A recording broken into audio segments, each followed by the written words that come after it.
Magandang araw sa inyo mga chong. Ngayon ay pupurgahin po natin itong nabili kong biik na gagawin nating barako. Bali, ngayon pa lang natin siya pupurgahin mga chong. Kinuha natin to noong January 2 doon sa Backyard Hog Racer na napagbilhan natin.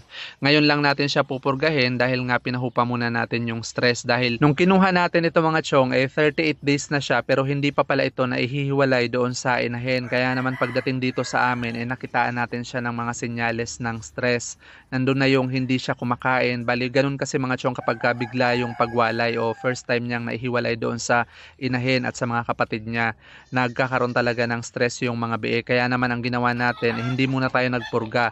Dahil kapag nagpurga kasi tayo mga chong, nakakadagdag lang yun sa stress na nararamdaman ng biik. So pinahupa na muna natin yung stress na nararamdaman niya at nagbigay rin tayo sa kanya ng Elect B. Bali, inihahalo natin yon doon sa tubig na ipinapainom natin sa kanya. Anti-stress din kasi yun mga chong.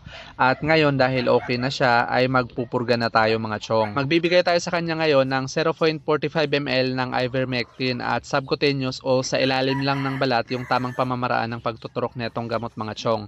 Estimate ko sa timbang nito ay nasa 15 kilos na rin po ito. Bali ito yung unang beses ng pagpupurga natin sa kanya mga chong. Kaya naman after 15 to 20 days magpupurga ulit tayo sa kanya para masigurado natin na mapapatay natin lahat yung mga parasites na meron dito sa alaga nating biik. Sa unang pagpupurga, ang napapatay lang po kasi natin dyan ay yung mga matured at malilit na bulate. Ngayon kapag nakapangitlog na po yung mga yon doon sa loob ng bituka ng mga alaga nating biik, ay naiiwan po yung mga itlog nila at ang cycle po ng pagpisa ng itlog ng mga bulate ay nasa 15 to 20 days.